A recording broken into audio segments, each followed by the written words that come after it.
Hello, kids, and welcome to yet another presentation by Mr. Fry. This one is a functional geography presentation on erosion. You might have heard the word erosion before. Erosion is actually an amazingly simple concept that has fantastic consequences. We're going to start with one of the most, the way the basic concept works. You see the mountains beside you there, and there's a piece of mountain off to your left there. Well, a little piece breaks off. Just a little tiny piece you can see falling off there. It can break off because of the wind, the rain, the water, hail, whatever you like. Something breaks it off. It can be a person breaking it off. And what happens? It falls off. Here's the key, kids. It doesn't go back, okay? Because of good old gravity, things that fall off don't go back up. Because of this, any structure that is set up like rocks you see, they're always being worn down. Always. Pieces are falling off here and there, and these pieces are not put back. Look at this river. It's beautiful, isn't it? It is a beautiful river like that. Imagine this water picks up the rock and rolls with the water that goes down. It doesn't roll back up. It's taken away.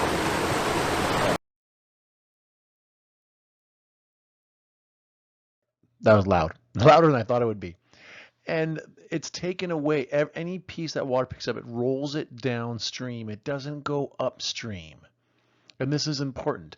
If it's a big rock, it'll take off little pieces at a time. Some pieces maybe it's so small you can't even see. But once a piece starts rolling downstream, it never goes back upstream. Especially along the edges, it collects it and starts pulling everything down. That's what rivers do. They just bring everything down where they're going. And what happens over many, many, many years is you get things like this called a valley.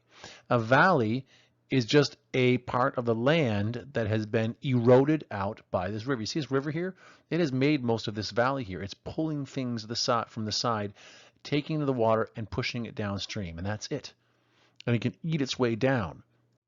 Give something a couple hundred, maybe a couple, maybe 100,000 years or so. Look at this, and you see how it's eroded. It gets lower. It literally gets lower and lower and lower and lower as time goes by, as it takes pieces and just pulls it with it. And this is a very traditional looking kind of valley here. And look at the ground on the top. That's flat. That's where the ground used to be, but the water's taking it all away, and this happens over such a long period of time. In fact, if you give a river about 5 million years, it starts to look like this. This is the Grand Canyon. Look at the top. Do you see where the green top is, where it's flat? That is where the river used to be over 5 million years ago. And slowly it has just cut away this entire canyon. This entire canyon you see here was made by water and wind and rain over 5 million years. That's what erosion can do if you just give it time, because it takes away and it never gives back. Now, we people like to build things like bridges that go over water. But some things we have to take into consideration, of course, is erosion. And the people that built this bridge did not do a very good job of that. Look at down the left-hand corner. Pieces of the bridge that they put down with concrete are disappearing. And again, they don't go back. So it's been rolling underneath there, pulling rocks away bit by bit. And soon they're going to have to fix this, so the bridge will collapse. Here's another neat version of that, kind of a different bridge. Look in the water in the back. You can see it's very high. And it has been pulling out the soil from way down lower. And as the bottom is pulled out, the top collapses. So you can see the asphalt here collapsing. It's actually leaving that rail hovering up there at the top. But this is what erosion does. It can pull out from underneath, and what's above collapses. Now, the next video I'm going to show you displays that perfectly. Here you have a little valley. You can see the water. See the valley that is way down the bottom where the water's running through. They have a huge flood going on. It's so big that the water's collecting everything and taking it with it. And as you'll see, it's not only taking away trees and bushes and branches, it will eventually take away this road. And this is what flooding can do. And this is just massive erosion. It's this process that happens constantly, but it can happen faster when you have more water. Look at this. It is going underneath the road it's supposed to. There is a hole underneath the road that the water is supposed to be running through, but there's too much water right now. And it can, like, it's bringing down entire trees. and pulling them underneath. The power of water is unbelievable, kids. It is so powerful. And it's also relentless. It doesn't stop. It will just keep taking things and bringing them down and bringing them down and bringing them down. Now, as you can imagine, I wouldn't show this if it didn't get even kind of cooler and more crazy. Because what's going to happen now, these people are videotaping it. Look, it's eating away underneath the road, and as it takes away what's underneath, the top above it begins to collapse. Bridges were made to have something holding them from underneath. This one is losing that. So the people filming this are pretty far away. They are safe. You do know the limits of how far this can break apart. So they are okay, and they are watching. Look at this. And boom. Yeah, this is some real strong erosion. It's just erosion made faster. See, watch. Everything's falling down, and the water's going, thank you, we'll take that, I'll take that, I'll take that. And it never gives back.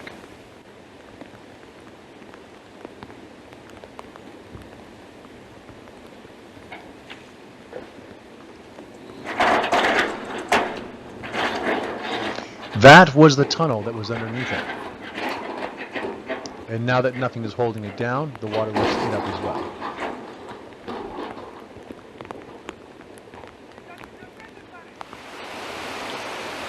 This is the final result. This is once the flooding, the rain ended.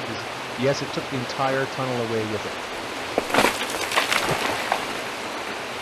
I think there's a little bit of repair work that needs to be done, and when they do repair that, they will take this flood into consideration and try and build the new roadway and the opening underneath to be able to handle something like this next time it happens.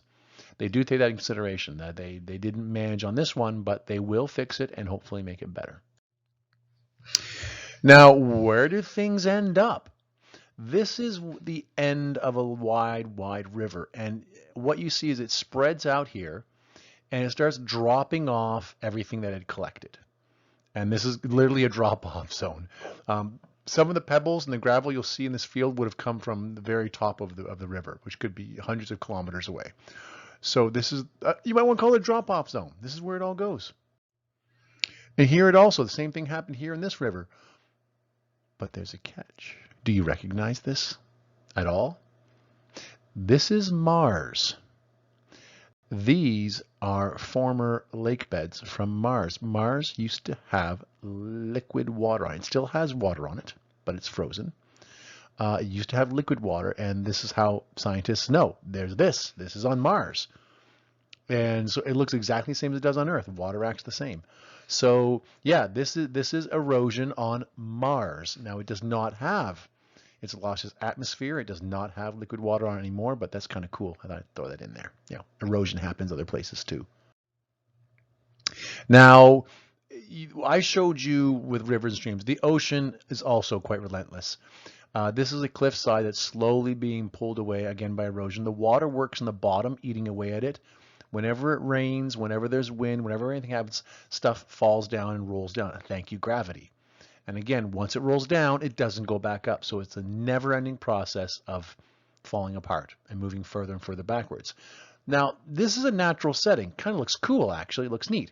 But of course, what do? People go, ooh, I would love a wonderful view of the ocean. So put me right here on this cliff near the ocean. I like to watch it. And they don't take into consideration that every cliff is under the force of erosion.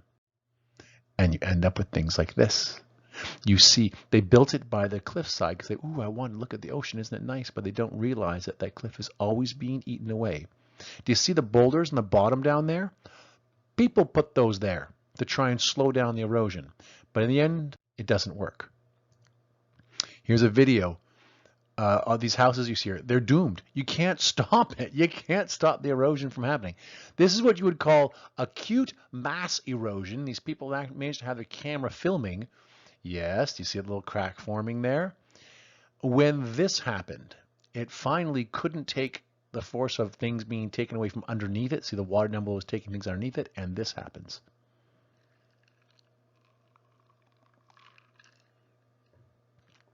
Pretty dramatic.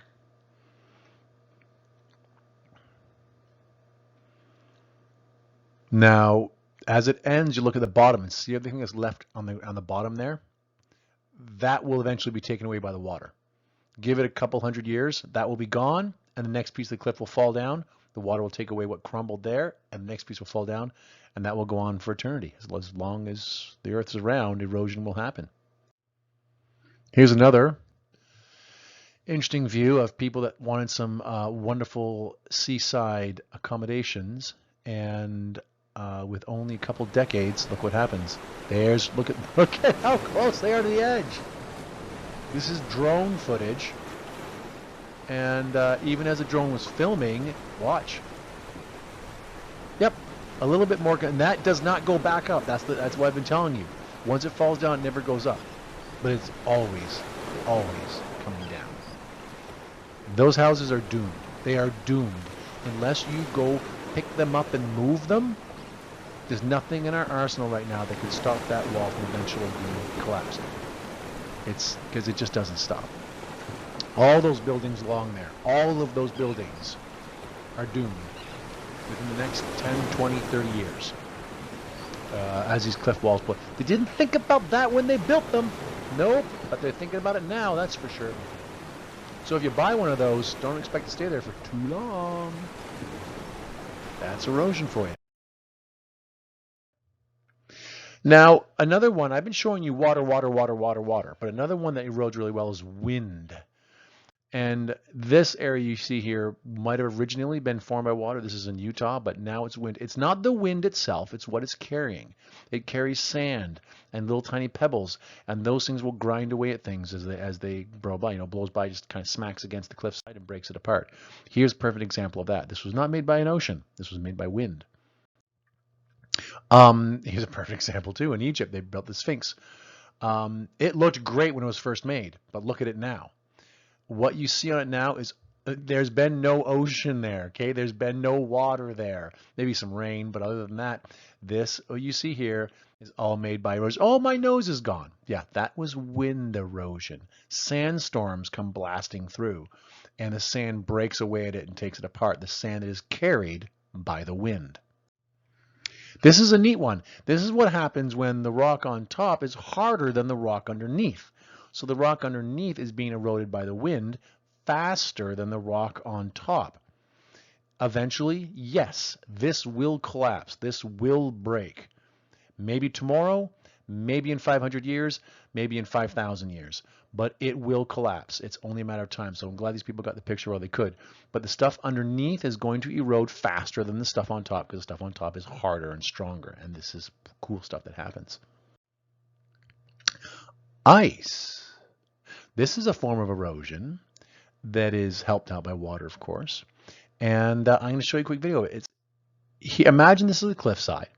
And this is a little crack that's formed. For whatever reason, this crack is formed. And it rains. And rain gets into the crack. This makes perfect sense. However, here's a catch. Maybe it's in the early spring or late fall. And during the night, that water that you see that's in it, it gets really cold and that water freezes. Kids, as you may know, when water freezes, it expands. It gets bigger. And ice takes up more room than water does. So as it freezes, it fills up more of that gap and actually will crack it, will break it, and the piece will break off.